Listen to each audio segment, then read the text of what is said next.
Bismillahirrahmanirrahim. Assalamualaikum warahmatullahi wabarakatuh. Mohon izin kami dari kelompok 2 ingin mempresentasikan tentang budaya dan lingkungan manajemen yang dimampu matkul manajemen bisnis. Dan sebelumnya izinkan dari moderator memperkenalkan diri dari 3 anggota, yaitu yang pertama Gazi Muhammad Sani dengan NIM 0 akhir 020. Yang kedua yaitu M Zainul Falah Lil Abidin dengan NIM 0029, dan yang terakhir yaitu Gani Wahyu Riasa dengan NIM 030.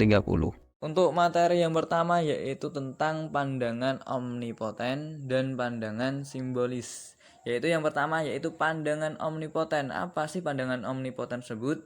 Yang dalam manajemen ini menyatakan bahwa manajer memiliki peran yang khusus yang sangat signifikan dalam menentukan keberhasilan organisasi. Karena dalam pandangan omnipoten ini, manajer mempunyai suatu kuasa untuk mengatur jalan di dalam organisasi untuk menuju keberhasilan bersama, karena memang wewenangnya ada di dalamnya. Dan yang kedua yaitu pandangan simbolis. Pandangan simbolis dalam manajemen menyatakan bahwa peran dan kemampuan manajer dalam menentukan keberhasilan organisasi sebenarnya lebih terbatas. Dikarenakan pandangan ini, manajer lebih berperan sebagai simbol atau perwakilan organisasi. Maka dari itu di luar kewenangan hak sepenuhnya dari manajer. Karena dalam hal ini manajer hanya mempunyai hak sepenuhnya itu di dalam organisasi. Untuk di luar organisasi semuanya itu terbatas. Mungkin bisa, cuman bisanya itu hanya terbatas, nggak semuanya dia bisa mengubah untuk sepenuhnya. Kalau pandangan omnipoten tersebut kan bisa dikarenakan ini faktor internal di dalamnya dia mempunyai hak sepenuhnya. Tetapi kalau dalam hal simbolis yaitu faktor yang di luar kewenangannya hak sepenuhnya. Maka dari itu hal ini itu terbatas. Mungkin itu saja dari saya. Untuk selebihnya mohon minta maaf. Untuk materi yang kedua yaitu akan dilanjutkan oleh saudara saya. Terima kasih kepada moderator atas waktunya. Saya di sini akan menjelaskan materi selanjutnya mengenai perbedaan budaya organisasi dan juga lingkungan organisasi. Dari segi pengertian, budaya organisasi adalah merujuk pada nilai-nilai, norma-norma, dan juga kepercayaan dan perilaku yang dominan dan dibagikan oleh anggota organisasi. Ini mencerminkan identitas dan karakteristik unik dari organisasi tersebut. Sedangkan lingkungan organisasi itu merujuk pada faktor eksternal yang mempengaruhi operasi dan pengambilan keputusan organisasi. Lingkungan organisasi ini mencakup elemen-elemen lingkungan bisnis yang dapat mempengaruhi kinerja dan strategi organisasi. Selanjutnya, perbedaan dari segi pembentukan antara budaya organisasi dan juga lingkungan organisasi. Dari budaya organisasi tersendiri yaitu terbentuk dari sejarah organisasi, kepemimpinan, nilai-nilai yang dianut oleh pendiri, serta pengalaman dan praktik yang berkembang dari waktu ke waktu. Sedangkan dari pembentukan lingkungan organisasi itu dibentuk oleh faktor-faktor eksternal yang melibatkan dinamika ekonomi, politik, sosial, teknologis, dan juga lingkungan yang dapat berubah. Selanjutnya saya akan menjelaskan tentang hambatan dan tantangan budaya organisasi secara internal. Ada berapa sih tantangan atau hambatan budaya organisasi secara internal? Saya merangkum di PPT ada 4. Yang pertama yaitu ada resistensi terhadap perubahan. Yang dimaksud dengan resistensi terhadap perubahan yaitu karyawan yang tidak ingin mengubah cara kerja mereka atau mengadopsi budaya baru bisa menjadi hambatan internal. Yang kedua, ketidakcocokan nilai. Yang dimaksud dengan ketidakcocokan nilai adalah ketidaksesuaian antara nilai-nilai individu dengan budaya perusahaan, bisa mengganggu kolaborasi dan kinerja tim. Yang ketiga yaitu kurangnya komunikasi. Apa yang dimaksud dengan hambatan kurangnya komunikasi? Kurangnya komunikasi yaitu yang dimaksud komunikasi yang buruk atau tidak cukup bisa menyebabkan ketidakjelasan mengenai nilai-nilai dan ekspektasi budaya. Selanjutnya yang keempat adalah ketidakinklusifan. Hambatan dan tantangan yang keempat yaitu adalah budaya yang tidak inklusif atau tidak mendukung keberagaman dapat menciptakan hambatan bagi kolaborasi dan kreativitas.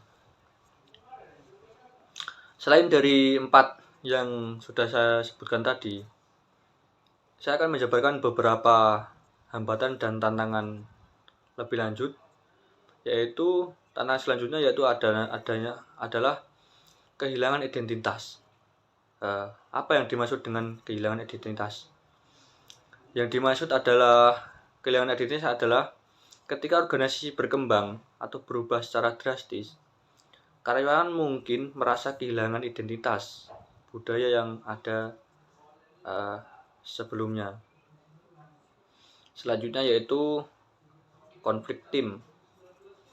Yang dimaksud dengan konflik tim, jika nilai-nilai dan norma dalam tim atau departemen berbeda, konflik internal bisa timbul.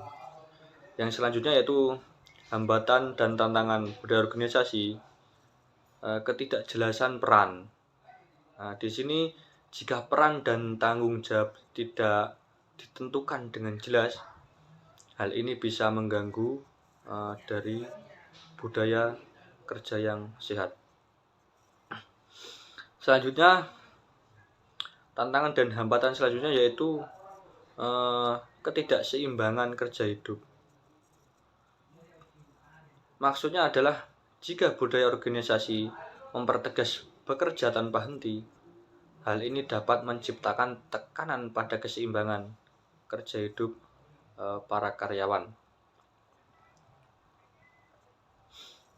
Untuk hambatan dan tantangan budaya organisasi yang selanjutnya yaitu kurangnya pemimpin peran. Dalam hal ini, pemimpin yang tidak mempraktikkan nilai-nilai budaya organisasi tentunya bisa merusak integritas budaya. Selanjutnya yaitu tentang penilaian. Penilaian, apa yang dimaksud dengan penilaian? Penilaian adalah kinerja yang tidak konsisten. Penilaian yang tidak konsisten terhadap karyawan berdasarkan nilai-nilai budaya bisa merusak kepercayaan dalam organisasi.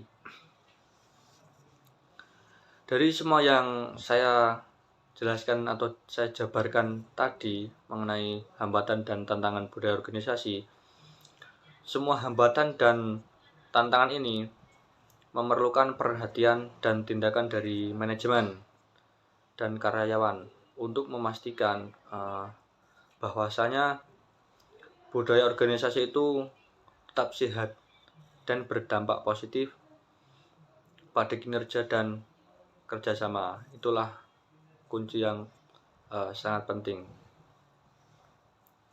Mungkin sekian dari pemaparan materi dari saya.